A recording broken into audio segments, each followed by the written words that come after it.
We all know the Für Elise tune. One of the tunes, which is probably the most popular of Beethoven's tunes ever for us today, was written by him for a female friend as a personal token of love. He's 38 years old. Isn't it time he got married? So he's looking for a wife. He asked a friend to try and find him a wife. Therese Malfatti is one of these women apparently Ludwig typically falls in love with. He is her piano teacher. He feels comfortable in her family, which is a noble family. He asked for some new clothes, he asked for a mirror to check, he wants some new shirts, new ties. So he's looking to smarten his appearance. In 1810, he actually wanted to marry her, and when he was turned down and he heard that, he was really devastated. Your news has again plunged me from the heights of the most sublime ecstasy down into the depths. Am I then nothing more than a music maker for yourself and the others? Beethoven looks for love over and over in unavailable women, and some have proposed that unconsciously he is going after women he knows are not available because he's protecting himself and his art and so forth and so on. I don't believe that. I think that he just never quite got the message.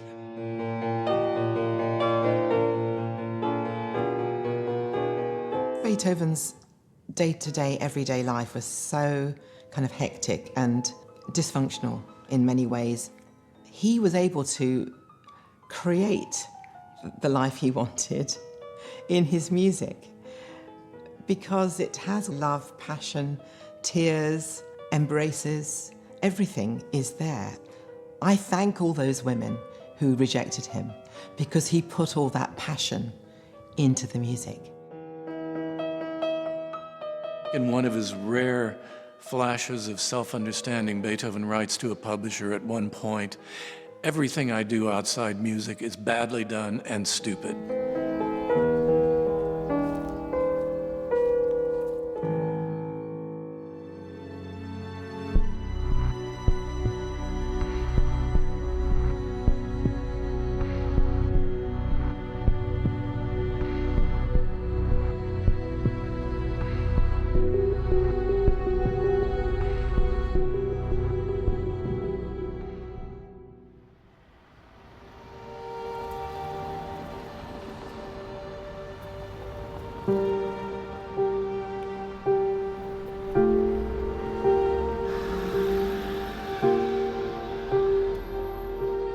June 1803.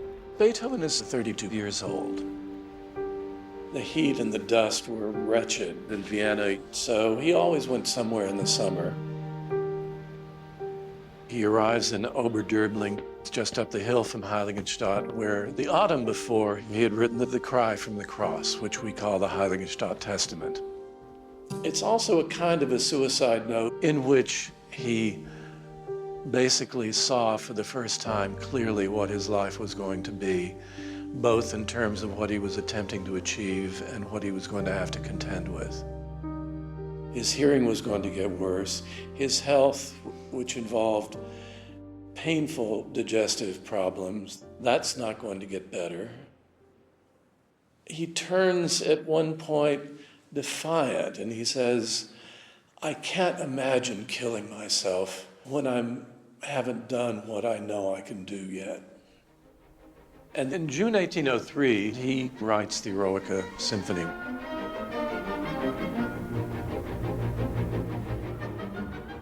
He writes it remarkably fast. He wrote it in about 3 months.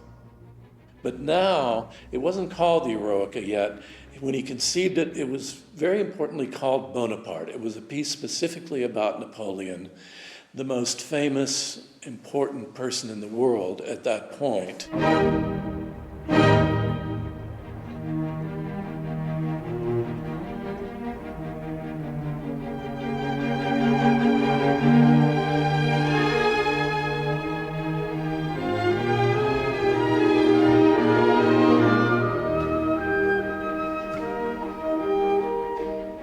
After the French Revolution in 1789, there was a reign of terror.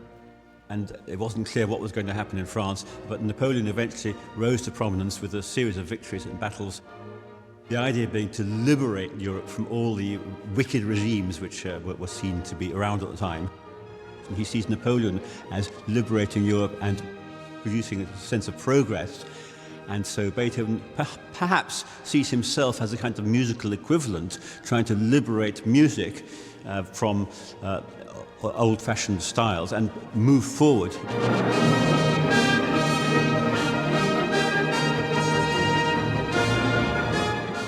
What Beethoven relates to with Napoleon so much is the self-made man, the self-made hero, the person who made himself the most important person in the world by pulling himself up by his own bootstraps. Certainly for Beethoven, as a person who came from a small town and an alcoholic father, this is what one can accomplish when one is free. This is what freedom does. When you can develop what you are born to be, what the capacities you're born to have. That's what Beethoven thought in terms of Napoleon, and it's certainly what he thought in terms of himself. And I think that conception is in one way and another all over his music, and it's all over for the rest of his life, really. And that's why his music at the time was considered to be a kind of a revelation of democracy among people.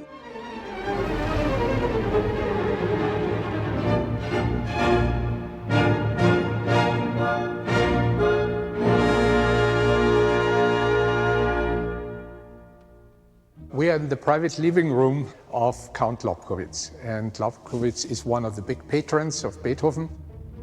We can imagine the doors open and in come some old noblemen with their families. They have heard there's a new symphony which has been written by the famous Beethoven.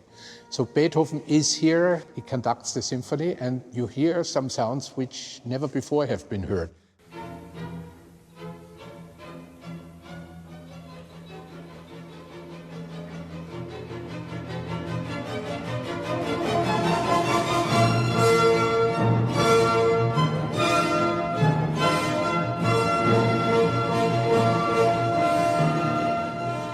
The Eroica is a new kind of a symphony. We have recorded the Eroica here, and when you sit here as one of the 100 audience, you feel the music just attack your body. You just feel it's under your skin. We have to think about the halls and the acoustics where this music was done. The rooms were about 100 square meters. So if you put the 38 musicians there and play the Eroica, it's very loud music. It's like, it's comparable to when we go to a rock concert. Your body is moved by the sound.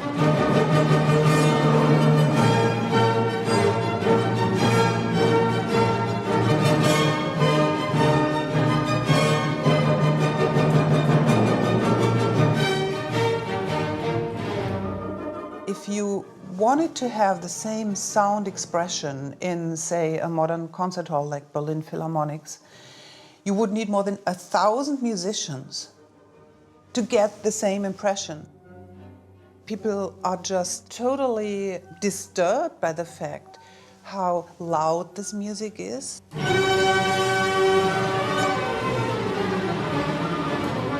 How the music wouldn't end, but also how harsh the attacks are, how dissonant the music is. One of the aristocrats that was listening to this first performance, he said, well, a Haydn symphony would be over by now. I mean, it was just going on forever for them. If I wrote a symphony an hour long, it would be found short enough. If you fancy you can injure me, you are very much mistaken. They were fascinated by the extremes and by the bizarrerie of his music. That's the word they use a lot. It's bizarre what he's doing, and they love it.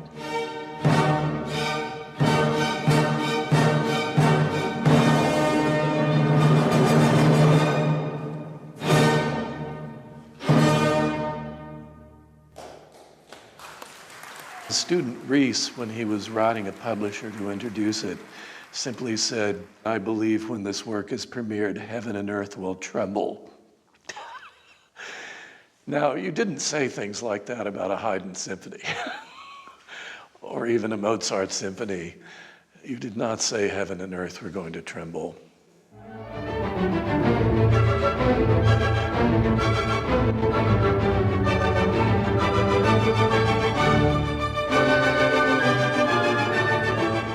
Napoleon has just proclaimed himself emperor.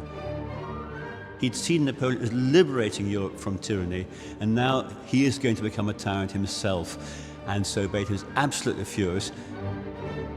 So he too is nothing more than an ordinary man. Now he will also trample all human rights underfoot and only pander to his own ambition. He will place himself above everyone else and become a tyrant. According to Ferdinand Ries, Beethoven grabs the front page of his symphony, the autograph score, tears it in half from top to bottom. There was a manuscript copy which was Beethoven was about to use for performance, and it says Grand Symphony entitled Bonaparte, and Beethoven scores out the name of Napoleon so heavily that there's actually a hole in the paper. Any kind of tyranny Beethoven is strongly opposed to. Beethoven needs to mourn all of the idols, all of the heroes that he had put up on a pedestal. But of course, they're just human. You know, Beethoven starts to search for the spiritual hero, I think. And maybe it's the hero that's within.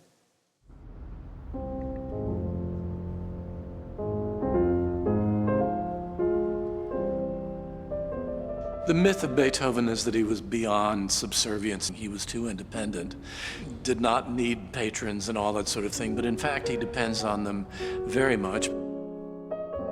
Beethoven is a freelancer. That means he has to piece together a living from composing and performing and teaching and patrons. And one of those patrons is Lichnowsky, who gives him a really very generous yearly stipend of 600 florins.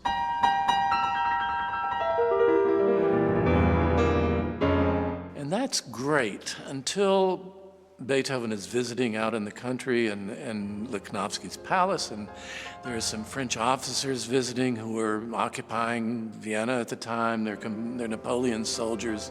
And Lichnowsky says, I want you to play for them. And Beethoven says, I will not play for our country's enemies. So Beethoven flees the palace after their argument, carrying the manuscript of the Appassionata, which got wet and smeared in the rainstorm. He gets home, he has a bust of Lichnowsky, he smashes it on the floor, and that's the end of Lichnowsky's stipend, which was about a third of his income, and that's what Beethoven was capable of then, but he never did that again with a patron.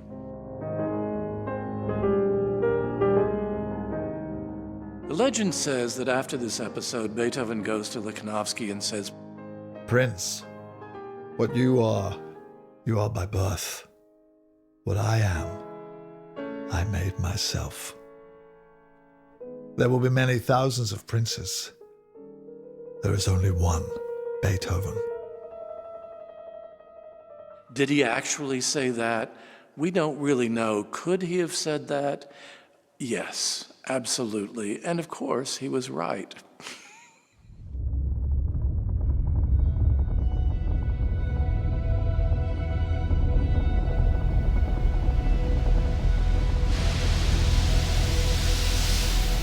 Some of these things that we think of now as just part of Beethoven's personality, the things that make him difficult to deal with on a personal level, are really products of his hearing loss. The dawning on Beethoven that he was no longer going to be able to conceal it was a soul-shattering experience for him. This is a letter that Stefan von Breuning, who had been living with Beethoven at the time, wrote in 1804 to Franz Wegeler, who hadn't seen Beethoven in maybe half a dozen years. You would not believe, dear Wegeler, what an indescribable, and I should say truly dreadful impact the loss of his hearing has had on him. Imagine the feeling of being unhappy, and with such a vehement nature as his. Add to this his shyness distrust, often of his best friends, and general indecisiveness.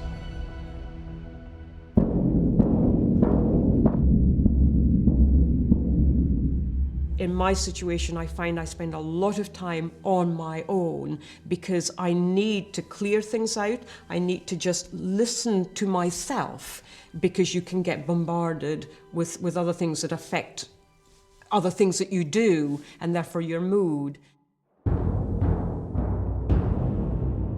So you do become more isolated, really, because you don't want to be in crowds, you don't want to be with other people.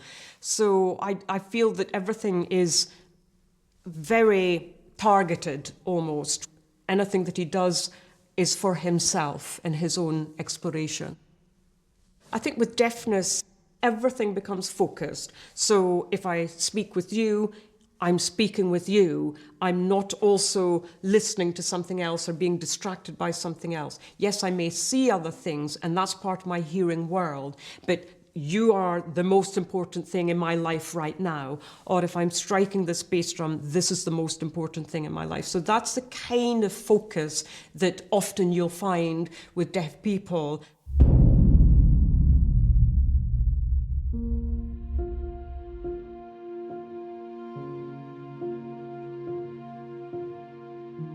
Well, what we usually hear about Beethoven is that he was this bizarre type who was not very well communicating with society.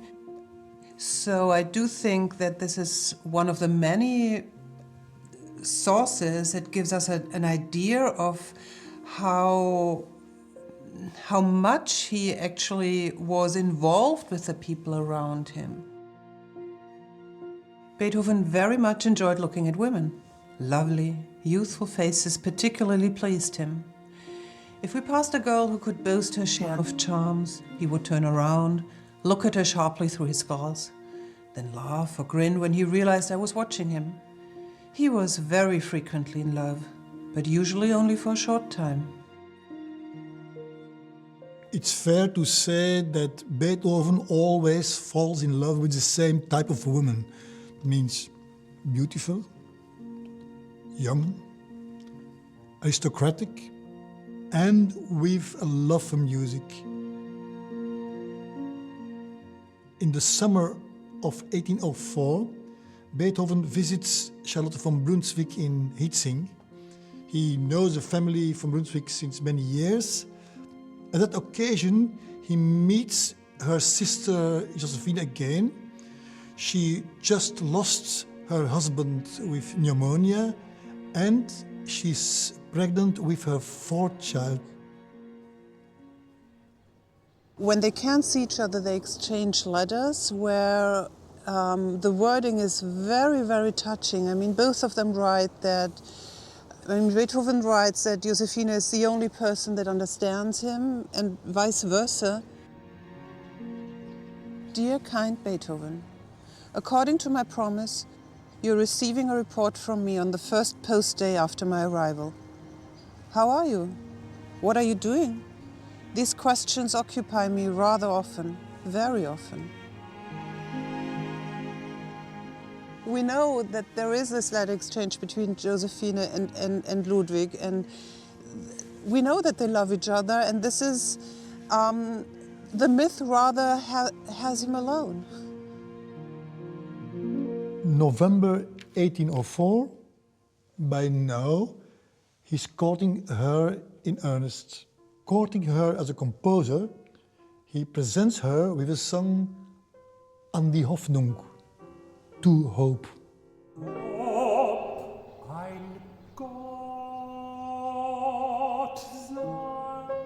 Josephine's sisters, they like Beethoven as she does, but they think it's too dangerous for her not to be with him, but to marry him. There is a letter by Therese, by her sister, saying, she has had a dreadful nervous breakdown. Sometimes she laughed, sometimes wept, after which came utter fatigue and exhaustion. His relationship with Josephine is totally different to all the relationships he had with other women before. He really hopes she will help him to fulfill the mission of his life. Long, long, of long duration may our love become, for it is so noble, so firmly founded upon mutual regard and friendship. Oh, you make me hope that your heart will long beat for me. Mine can only cease to beat for you when it no longer beats. Josephine's response to Beethoven is polite but firm. You have long had my heart, dear Beethoven. If this assurance can give you joy, then receive it from the poorest heart. Do not tear my heart apart. Do not try to persuade me further.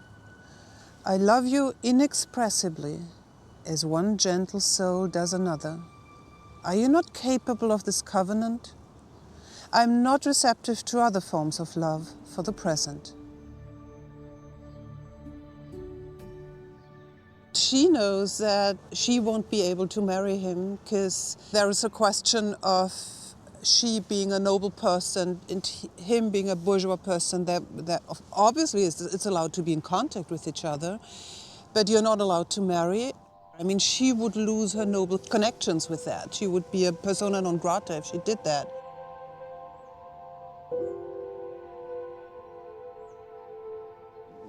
I'm convinced that they loved each other, but they can't find a way to really lead their life together.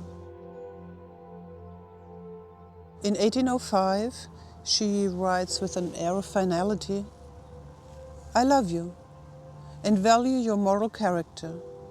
You have shown much love and kindness to me and my children. I shall never forget that, and as long as I live, I shall constantly take interest in your destiny and contribute what I can do to your success. In the autumn, she leaves Vienna for Budapest as the French army approaches. As a coda to the affair, Beethoven writes Josephine a final letter full of sadness. I thank you for wishing still to appear as if I were not altogether banished from your memory. You want me to tell you how I am? A more difficult question could not be put to me, and I prefer to leave it unanswered rather than to answer it too truthfully.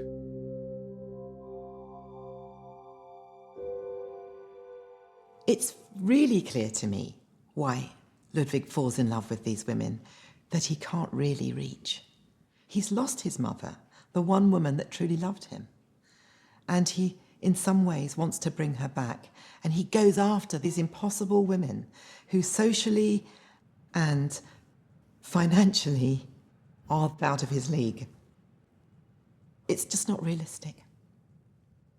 I mean, he could have found a woman. It's not so difficult to find somebody you can relate to and you can love and you can build a life with. Beethoven is apparently not able to relate to the real women that are around and that would be willing and attractive enough to find his extremely giftedness and his extremeness in his personality attractive enough to fall in love with it. Now, Ludwig is 35 years of age and he's still single, despite so many attempts at finding love and just sort of reeling from one catastrophic attempt to another. And if you look at how things have been throughout most of his life to date, he's kind of just repeating himself. But what is changing is his music, because it's just growing and developing. And, you know, it seems that every time he finds himself back in this stage where he's single again and lost the love of his life, he gives us another piece of glorious music. That part of him is maturing and not going wrong, because that is the area that he truly does have control and where he brings joy, emotion, and absolute fulfillment to anyone who plays or listens to his music. If we need an example of what Beethoven is capable of in his art, as distinct from the frequent wretchedness of his life, there's 1806. In 1806, he has just gone through the Josefina disappointment, which was terrible for him. He does a massive revision of Fidelio, which collapses because he has a fight with the manager.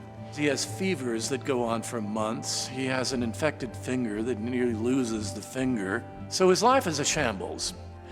And in that year, he writes the Fourth Symphony, he begins the Fifth Symphony, and he writes the Violin Concerto, and he writes the three Rasimovsky quartets that revolutionized that genre and set the course in some ways of string quartets for the next 50 years, and that is 1806. And every one of those are among the greatest examples of their genre.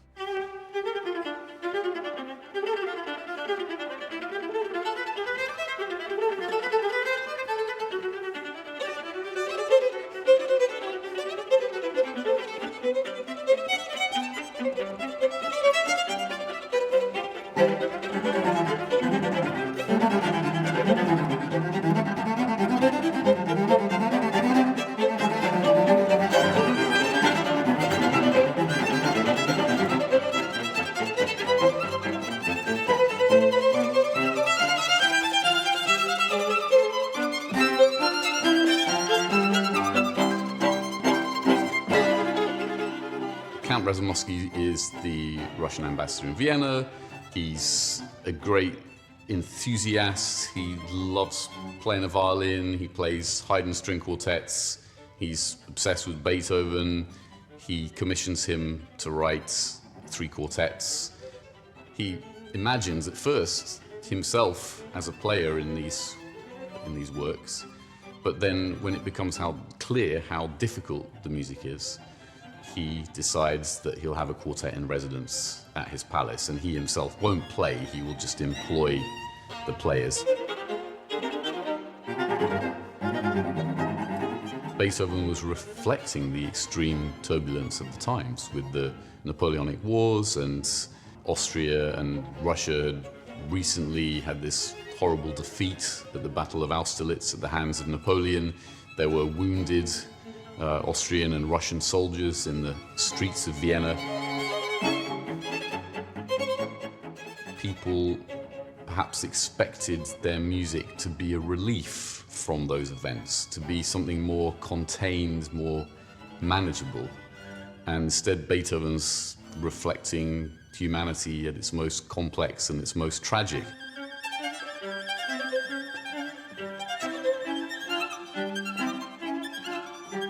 The emotion is also raw because of Beethoven's personal circumstances, and it was only back in 1802 that he was suicidal about his deafness. He didn't want anyone to know about it. And then we see this very dramatic shift out of which the middle period music comes. And particularly with this 59 number 3, he writes on a sketch leaf, let your deafness no longer be a secret, not even in art. And it's a very defiant statement.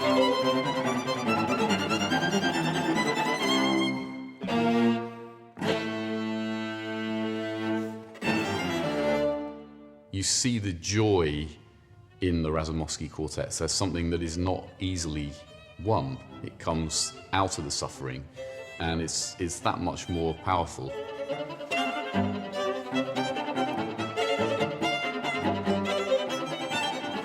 It can't sound easy, it needs to sound like it's joy achieved at a price.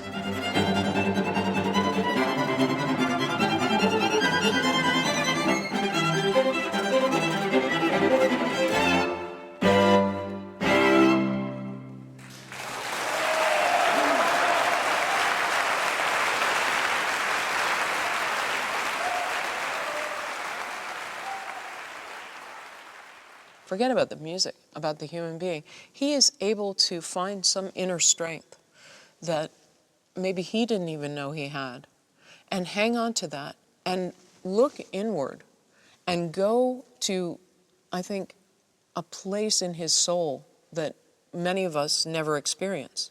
From this despair, he becomes so incredibly prolific. It's almost as though the ideas are coming faster than he can write them down, faster than he can digest them. And he changes the course of music. Everything changes because of Beethoven.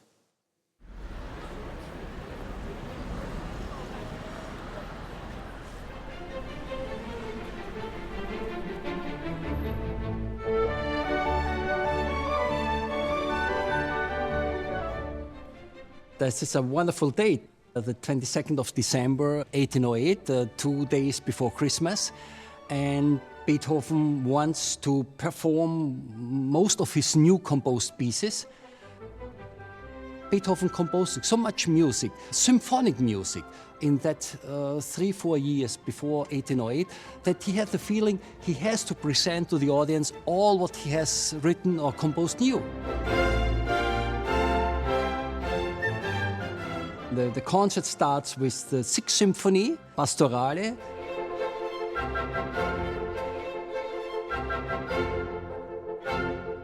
And is followed by a song, which is a Perfido, and then some excerpts of his new Mass. And then there was an intermission, and after the intermission, Beethoven performs himself on the piano, his fourth piano concerto.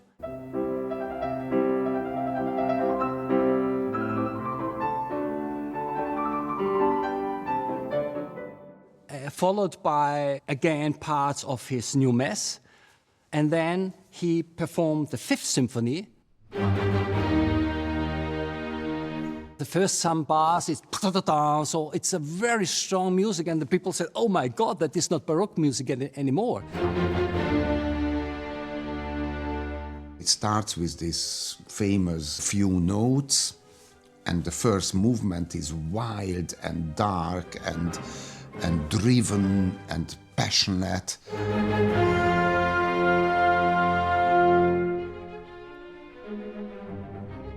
Beethoven invented the journey from hell to paradise in his Fifth Symphony.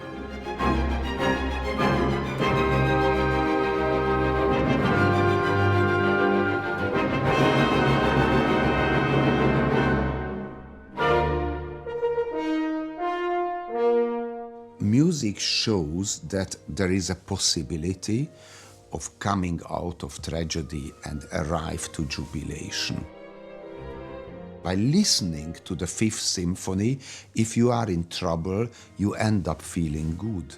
It's a medicine. It's a pill you have to swallow.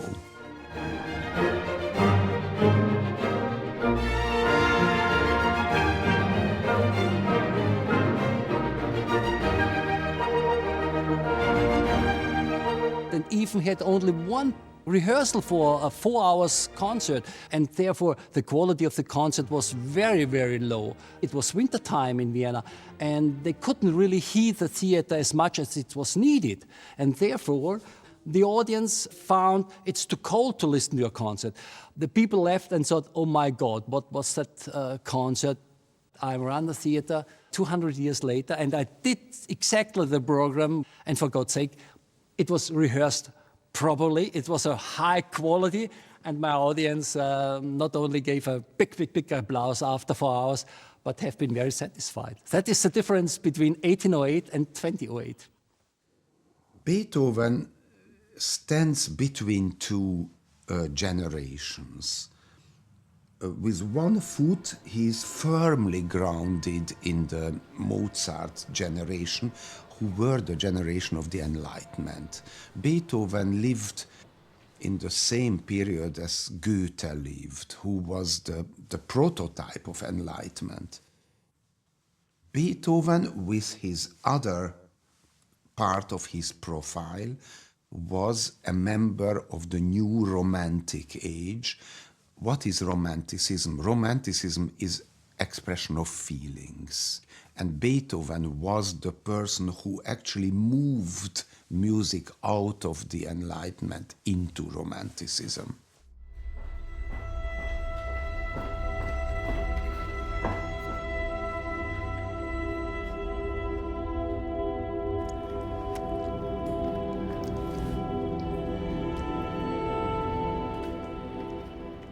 Andreas Streicher, a piano maker, he has a concert room in his factory, and in this concert room he wants to have a lot of busts of famous musicians. And as he's a friend of Beethoven's, he asks, shouldn't we make a bust of you? And for the bust he needs a plaster mask of the face of Beethoven.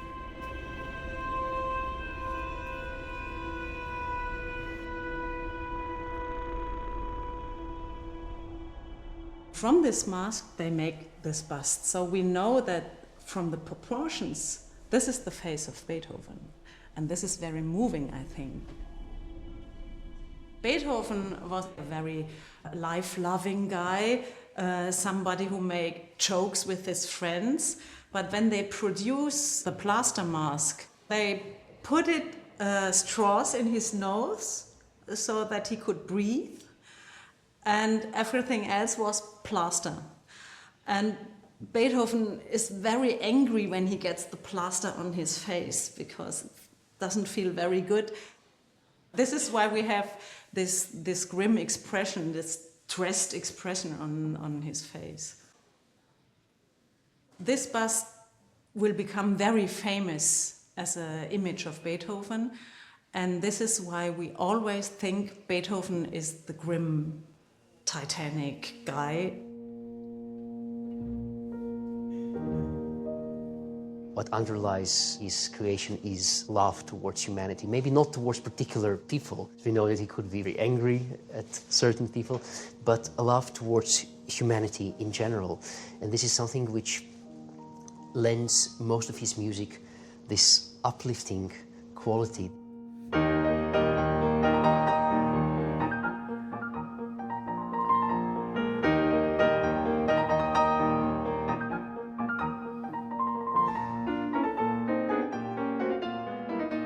Beethoven writes the Fifth Piano Concerto in 1809 while Vienna is being bombarded by French artillery.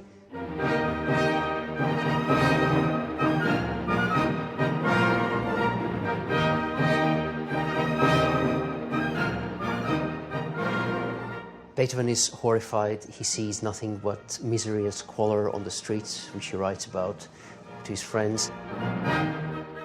Since May 4th, I have produced very little coherent work, at most a fragment here and there.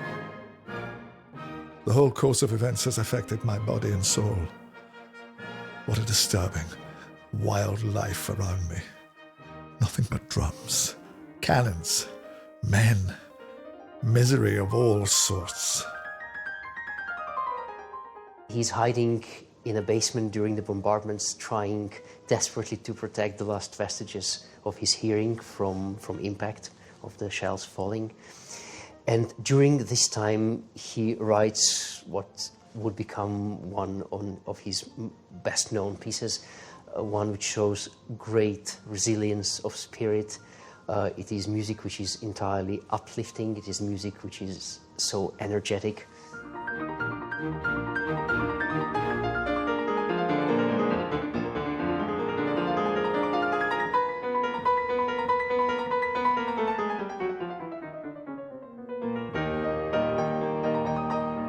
I think this is one of the reasons why his music finds such universal appeal and love, because people from all around the world can relate to this basic feeling of hope, and not just hope, but certainty in a much better future.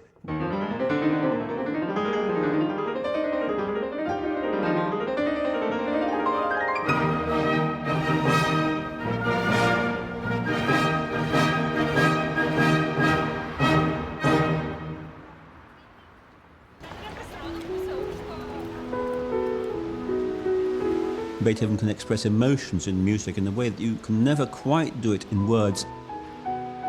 One of Beethoven's pupils is Dorothea Erdmann, who's a very fine pianist indeed, one of the best pianists at the time. And she has a child who unfortunately dies at the age of only 3. According to Dorothea's recollections, Beethoven comes and visits her, and he just sits down at the piano and plays to her without saying a word.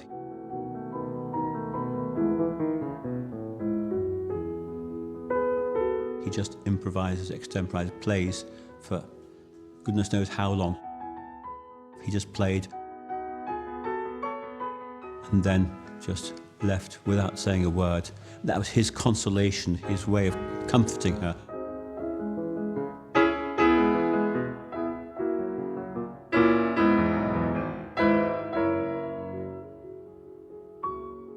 And apparently she was moved very strongly and is very grateful to him.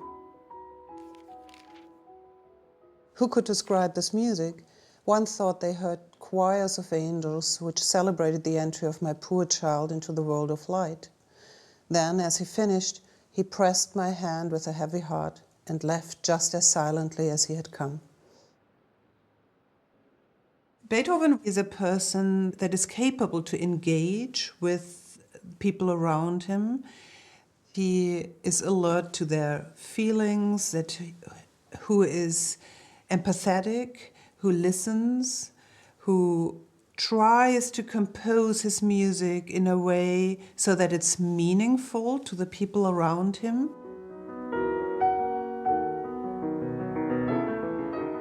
People so often say, words fail me on this occasion. And Beethoven probably felt the same. Words fail you when you're trying to comfort someone who's just lost a child or a father.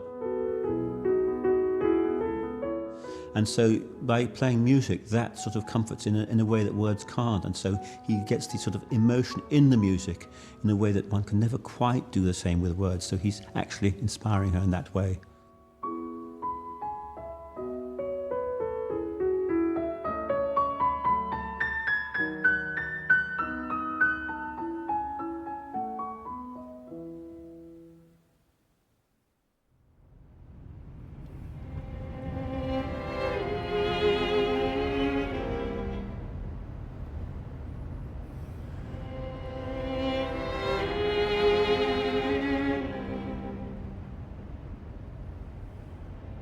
Beethoven decides to go to the spas in Bohemia in order to recover from feeling unwell, and it's a terrible journey. It's been pouring with rain, the road is virtually bottomless, it's sort of sunk in mud, and the coach drivers managed to get the coach through.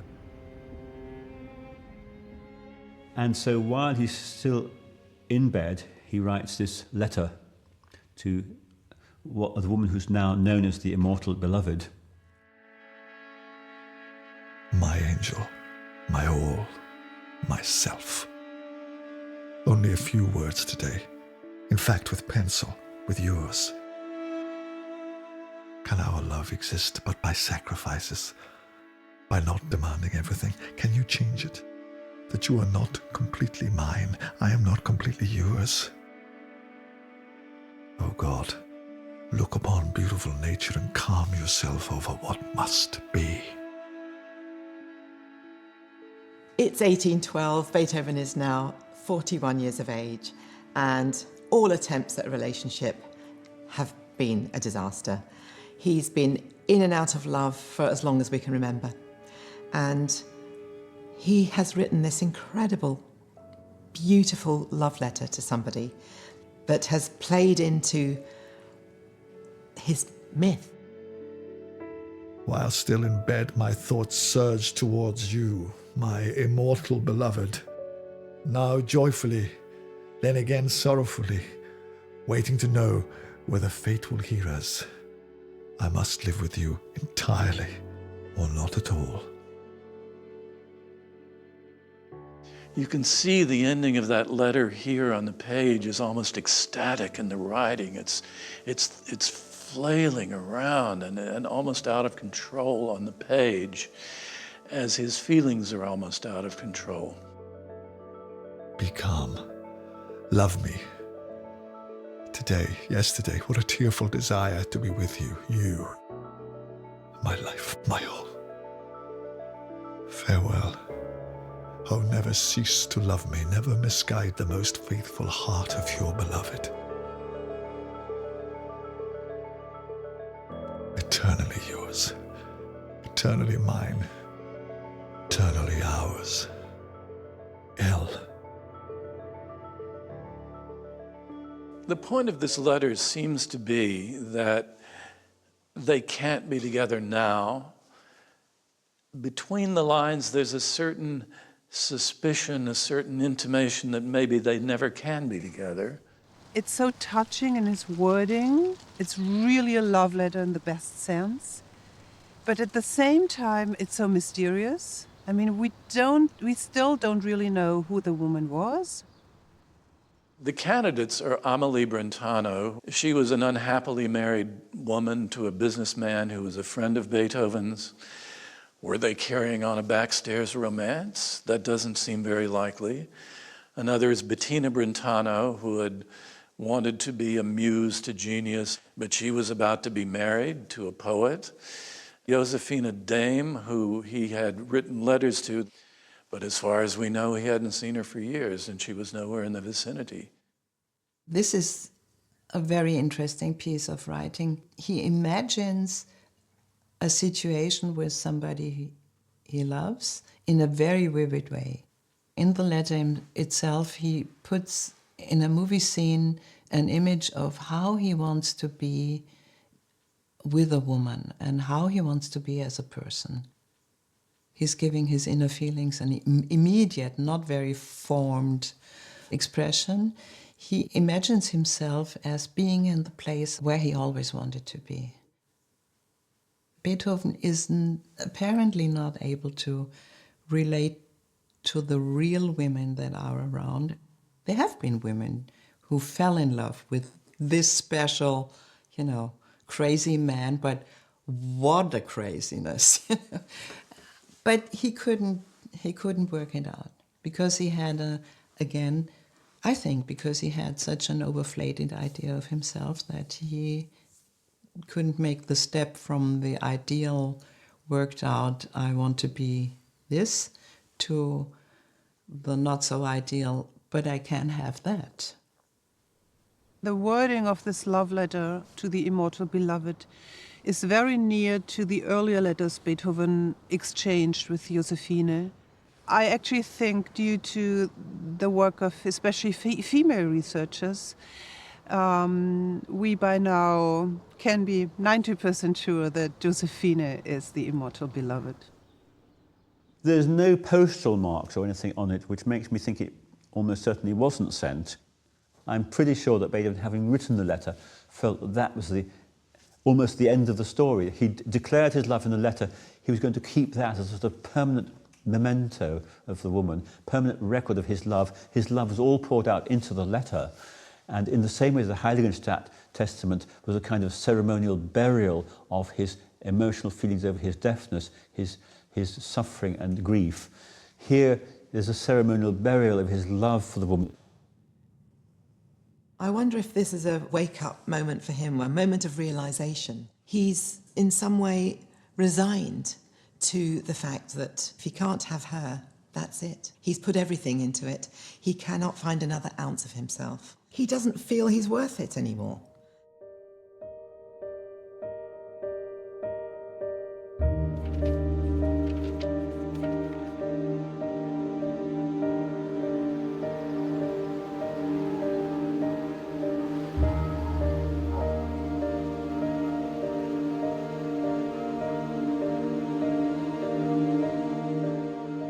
In 1812, 2 weeks after the Immortal Beloved letter, he gets a letter from a young girl who's a piano player.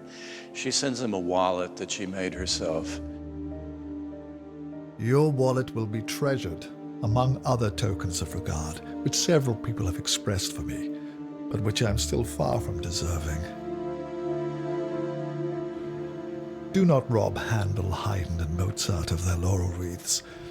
They are entitled to theirs, but I am not yet entitled to one. Is his humility false there? Not exactly. But again, he's depressed. And he's being kind as he could be. But he's also being honest and saying something that I think any honest artist says. I'm not where I thought I would be. I'm not where I want to be. I have a sense that I haven't reached what I've been reaching for. I think every honest artist feels that, and this is one of the few times when Beethoven is ready to say that to a young girl. Only art and science can raise men to the level of gods.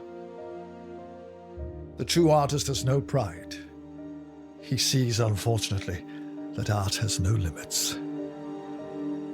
He has a vague awareness of how far he is from reaching his goal.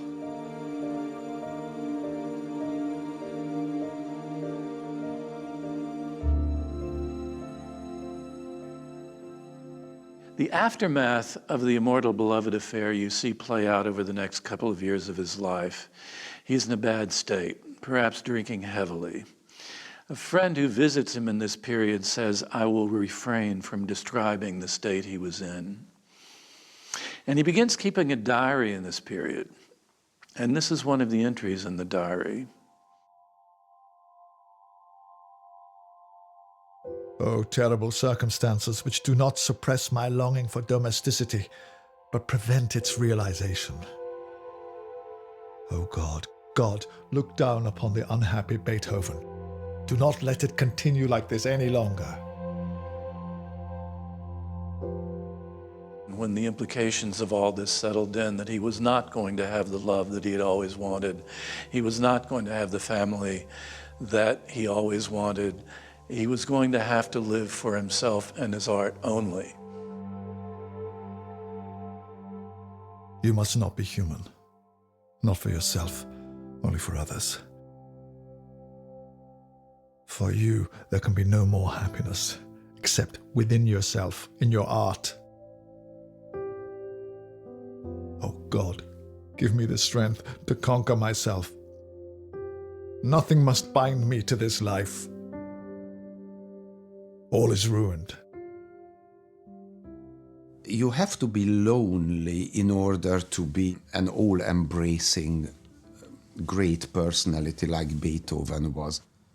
If you're not lonely, if you have a partner, a wife, a husband, a friend, it's a little more difficult because your energy is focused on one or a few people. If you are completely lonely, then something opens up in you and you can embrace the whole world. So I think Beethoven has this painful love in him, that he is alone, he's deaf, the world is shut out, so he feels love for the whole world and he can express that. As soon as I approach Beethoven, suddenly it's almost as though you're being hurtled into somebody's innermost pain and innermost love and joy, and all at the same time. He's trapped in this world inside his own head because he doesn't hear what's going on mostly around him.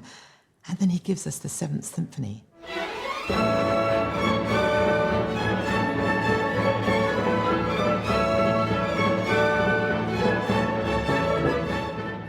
What do you do if you've got something blocking your ears?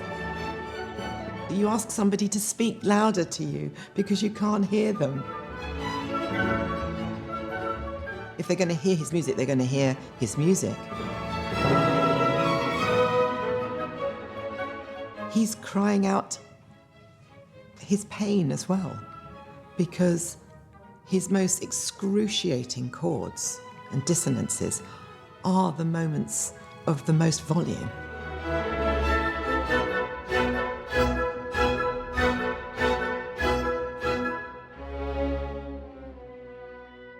Is a composer allowed to be wild? And Beethoven said, yes, I am. If you like it or not, I'm wild. And my music is wild.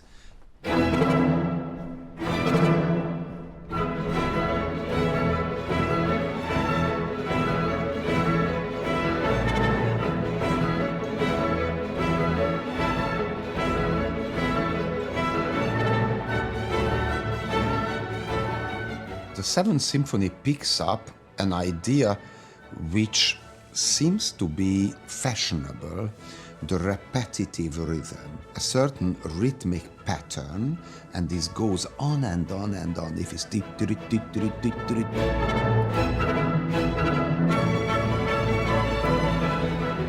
and in no other composition is it as extreme as in the Seventh Symphony, which is like an orgy of this rhythmic pattern. It goes on and on and on in a completely and almost boringly repetitive way. I mean, Mozart would have must have hated it, would he be alive. But for the time, this was the new great idea. It's a drug. It excites us. And this excitement is something the new composer wants, what the old people thought it was dangerous or devilish. Now Beethoven wants to excite us with this repeated rhythm. And this is the Seventh Symphony's power.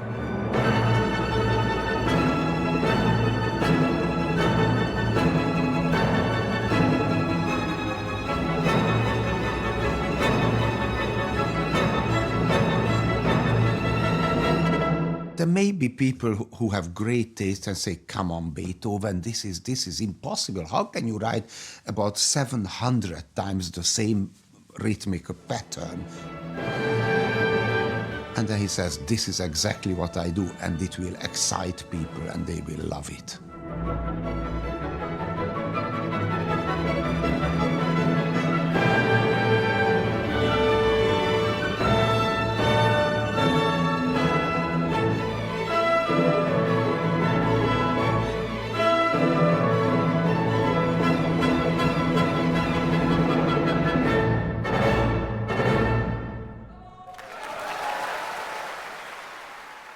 I think it's the beginning of this incredibly rich internal imaginative life, so that he starts hearing in ways that we can't imagine.